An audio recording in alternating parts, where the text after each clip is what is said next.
하나님, 오늘도 우리가 의의 태양이신 구주를 바라보기를 원합니다.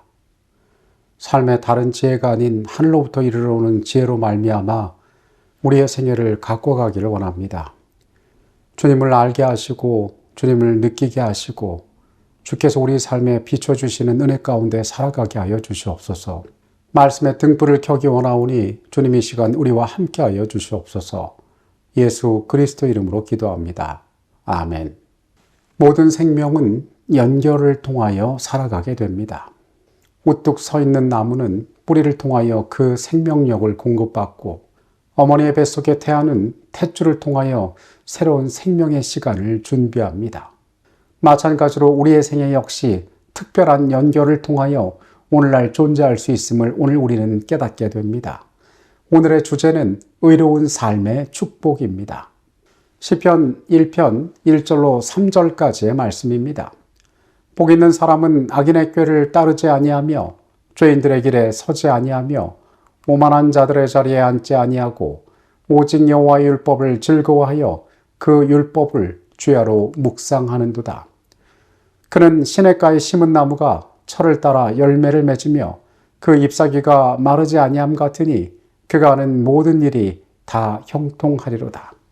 하나님을 경외하는 사람들에게 약속된 많은 복 중에 아마도 가장 큰 복은 평화일 것입니다.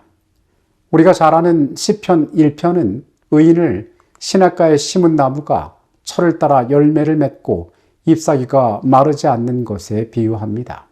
때로 너무도 당연하게 여겨지는 이 모습 가운데에서 우리는 중요한 진리들을 발견할 수 있습니다. 풍부하게 그 필요를 공급받는 나무는 결코 시들지 않으며 때를 따라 아름답게 열매를 맺게 된다는 것입니다. 마치 이 풍성한 나무의 모습처럼 하나님과 연결된 자들은 그들의 삶에 있어서 아름다운 영적 열매들을 맺게 될 것입니다.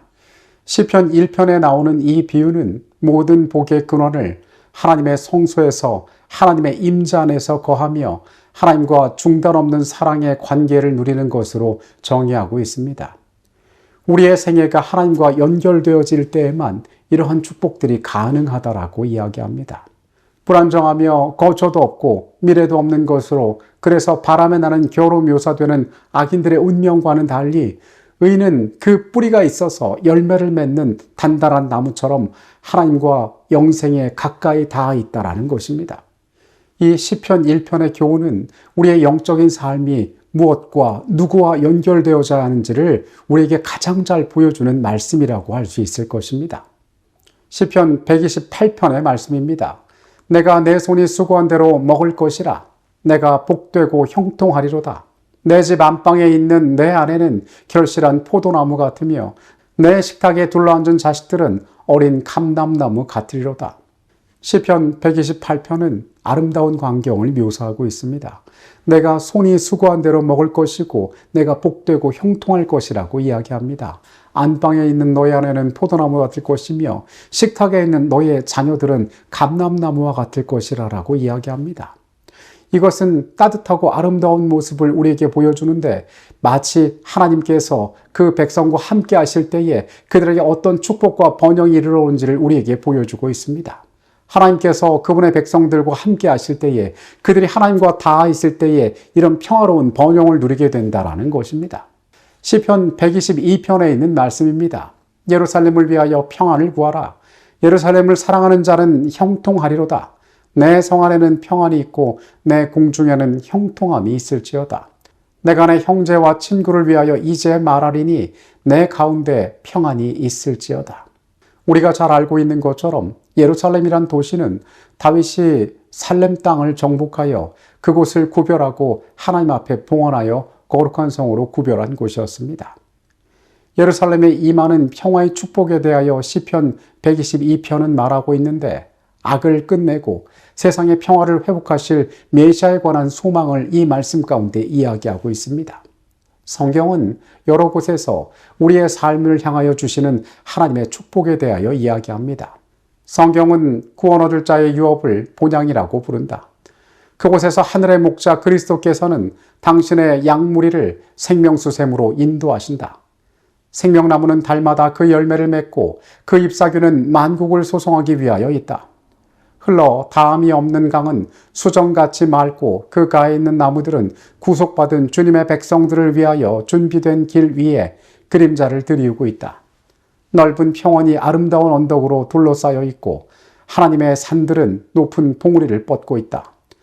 이 평화로운 평원에서, 이 생명강가에서 오랫동안 순례자요 방랑자로 살아온 하나님의 사랑하는 백성들은 그들이 거할 집을 발견한다.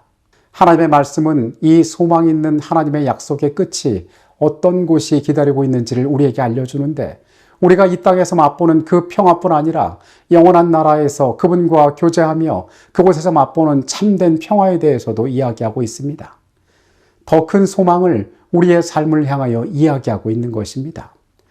요한계시록 21장의 말씀은 새롭게 창조된 그 땅이 어떠한 곳인지에 대하여 이야기합니다.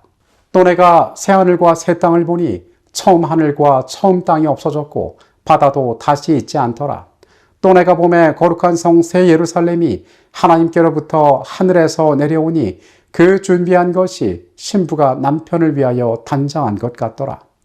내가 들으니 보좌에서 큰 음성이 나서 이르되, 보라, 하나님의 장막이 사람들과 함께 있음에 하나님이 그들과 함께 계시리니 그들은 하나님의 백성이 되고 하나님은 친히 그들과 함께 계셔서 모든 눈물을 그 눈에서 닦아주시니 다시는 사망이 없고 애통하는 것이나 곡하는 것이나 아픈 것이 다시 있지 아니하리니 처음 것들이 다 지나갔음이로라.